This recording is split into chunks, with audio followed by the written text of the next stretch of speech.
Hello dreamers, welcome to Biomedicos. Myself Dr. Saurabh Bora, third year MBBS student from JLN medical college Ajmer. देखिए, जैसा कि आप सबको पता है, राजस्थान की राउंड 1 नीट यूजी काउंसलिंग का शेड्यूल जारी हो चुका है। आप साइट पे चेक कर सकते हैं। इसके अलावा आपको स्क्रीन पे भी दिख रहा होगा। आज मैं आपको क्या बताने वाला हूँ, राजस्थान की काउंसलिंग का जो कंप्लीट प्रोसीजर है उसमें क्या क्या इंपॉर्टेंट स्टेप्स है, किन किन चीज़ों का आपको हर एक स्टेप में ध्यान रखना है और उनकी क्या डेट्स है, किस डेट तक आप वो स्टेप पर्टिकुलर कंप्लीट कर सकते हैं, तो वो मैं आपको बताने वाला हूँ। देखिए, राजस्थान काउंसलिंग अथॉरिटी ने 20 दिसंबर से 27 दिसंबर तक जो रजिस्ट्रेशन है वो लिंक चालू किया था, application form part 1, application form part 2। लेकिन जो कैंडिडेट्स किसी भी वजह से उस वक्त फॉर्म नहीं फिल कर पाए थे, उन्हें फिर से ये मौका दिया जा रहा है।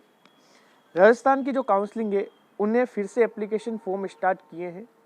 वो है 18 जनवरी से लेकर 21 जनवरी तक 3 दिन का मौका मिला है।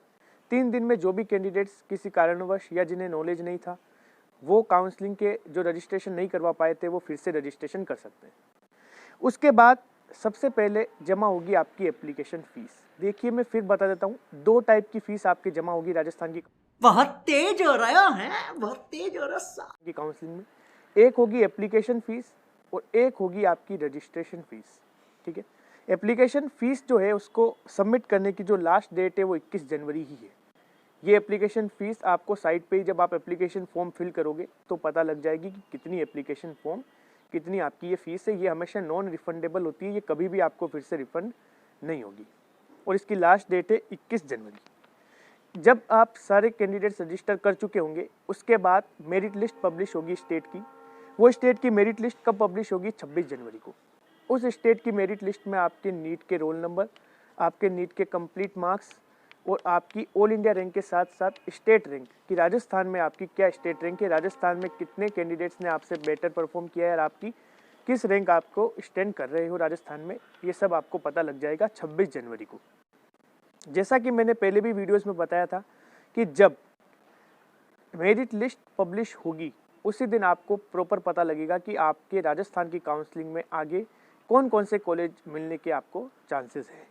तो मेरिट लिस्ट आपकी 26 जनवरी को पब्लिश हो जाएगी। ये एक बहुत इंपॉर्टेंट स्टेप है। सब अपनी मेरिट लिस्ट डाउनलोड कर लीजिएगा और चेक कर लीजिएगा कि आपकी स्टेट रैंक कितनी है 26 जनवरी को। उसके बाद अगर मैं बात करूँ रजिस्ट्रेशन फीस की, तो अब जो रजिस्ट्रेशन फीस लगेगी वो आप 26 जनवरी से लेकर 28 जनवरी तक फिल कर सकते हैं। और रजिस्ट्रेशन फीस जो है वो गवर्नमेंट कॉलेज और गवर्नमेंट सोसाइटी कॉलेजेस के लिए जो है वो एमबीबीएस कॉलेजेस के लिए 10,000 तो है जनरल कैटेगरी के लिए, OBC SC ST MBC category के लिए वो है 5,000 रुपये। जबकि प्राइवेट एमबीबीएस कॉलेजेस के लिए यही रजिस्ट्रेशन फीस है 1 लाख रुपये। ये रिफंडेबल है। अगर आपको कॉलेज नहीं मिलता है तो ये रजिस्ट्रेशन फीस आपको फिर से रिफंड हो जाती है। और याद रखिएगा, बीडीएस के लिए अगर आप बीडीएस की काउंसलिंग करते हैं तो उसके लिए कोई भी रजिस्ट्रेशन फीस आपको किसी भी कैटेगरी के कैंडिडेट को अप्लाई करने की या सबमिट करने की कोई रिक्वायरमेंट नहीं है। बीडीएस के लिए कोई भी आपको रजिस्ट्रेशन फीस सबमिट नहीं करनी। फिर हम बात करते हैं चॉइस फिलिंग की। तो अब आपकी चॉइस फिलिंग जो है ये फिर से एक अनदर इम्पोर्टेंट स्टेप है आपकी राउंड 1 काउंसलिंग का। ये स्टार्ट हो जाएगा उसी 26 जनवरी से। मेरिट लिस्ट पब्लिश होने के तुरंत बाद 26 जनवरी से लेकर 28 जनवरी तक ये आपकी चॉइस फिलिंग चलेगी। चॉइस फिलिंग के बारे में अगर मैं बात करूं तो आपको ध्यान से चॉइस फिलिंग करनी है। याद रखिएगा, चॉइस फिलिंग में कई कैंडिडेट्स गलती से प्राइवेट कॉलेजेस भर देते हैं। उन्हें कॉलेज ये नहीं चाहिए होता, फिर भी वो एक बार के लिए भर देते हैं। तो ध्यान रखिएगा, अगर आपने ये कॉलेज भर दिया तो आपको 1 साल की फीस जमा करानी पड़ेगी अगर आपको मिल जाता है तो, और अगर आप कॉलेज कंटिन्यू रखना चाहते हैं तो। इसीलिए चॉइस फिलिंग करते वक्त इंपॉर्टेंट ध्यान रखिए कि जो कॉलेज मिलने के बाद जिन कॉलेजेस की फीस आप जमा करवा सको उन्हीं कॉलेज को आप प्रेफरेंस लिस्ट में रखिएगा। चॉइस फिलिंग के लिए मैं एक सेपरेट वीडियो आपको बना के बता दूंगा कि क्या प्रेफरेंस लिस्ट आपकी चॉइस फिलिंग के दौरान होनी चाहिए। चॉइस फिलिंग के बाद ये चॉइस अपने आप ऑटो लॉक हो जाएगी। देखिए, जब तक ऑटो लॉक नहीं होती है तब तक आप इस चॉइस में जितनी भी आपने चॉइस भरी है वो कितनी भी बार चेंज कर सकते हैं। आपका जितनी बार आपका मन हो आप इन चॉइस की प्रेफरेंसेस को चेंज कर सकते हैं। लेकिन ध्यान रखिएगा, सिर्फ वही कॉलेज भरिएगा जिनकी फीस आप एक बार जमा करवा सकते हो। ठीक है, चॉइस ऑटो लॉक हो जाएगी 29 जनवरी को। 29 जनवरी को 11:45 पे रात को ही अपने आप ऑटो लॉक हो जाएगी। उसके बाद आप अपनी चॉइस में किसी भी प्रकार का कोई भी चेंजेस नहीं कर सकते। उसके बाद आपका ऑनलाइन एप्लीकेशन फॉर्म जिसमें आपकी चॉइस फिलिंग आपकी कंप्लीट डिटेल्स होगी वो पब्लिश हो जाएगी। वो 29 जनवरी को ही आपकी पब्लिश हो जाएगी। आपका अलॉटमेंट लेटर जो है वो तो बाद में प्रिंट होगा, लेकिन आपका जो एप्लीकेशन फॉर्म है वो पहले प्रिंट होगा, जिसमें आपकी कंप्लीट डिटेल्स होगी। 29 जनवरी को वो प्रिंट हो जाएगा। उसके बाद जो राजस्थान की काउंसलिंग अथॉरिटी है वो अपना जो सीट अलॉटमेंट का जो प्रोसेस है वो स्टार्ट कर देगी। वो 31 जनवरी से लेकर 1 फरवरी तक ये अलॉटमेंट, जो सीट अलॉटमेंट का प्रोसीजर है वो चलेगा।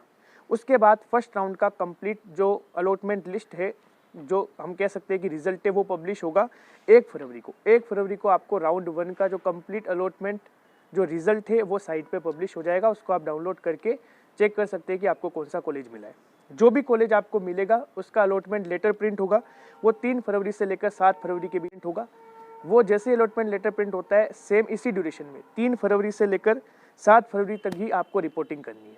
देखो, रिपोर्टिंग आपको कहाँ करनी है। अगर आपको कोई गवर्नमेंट कॉलेज मिलता है और गवर्नमेंट सोसाइटी का कॉलेज मिलता है तो आपको academic block SMS medical college Jaipur में रिपोर्टिंग करनी है। इसके अलावा अगर आपको कोई डेंटल कॉलेज मिलता है या प्राइवेट मेडिकल कॉलेज मिलता है तो आपको गवर्नमेंट डेंटल कॉलेज जयपुर, वहाँ जाके आपको रिपोर्टिंग करनी है। अब रिपोर्टिंग के वक्त मैं फिर बता देता हूँ आपको, सारे डॉक्यूमेंट्स की लिस्ट मैं पहले ही भी बता चुका हूँ।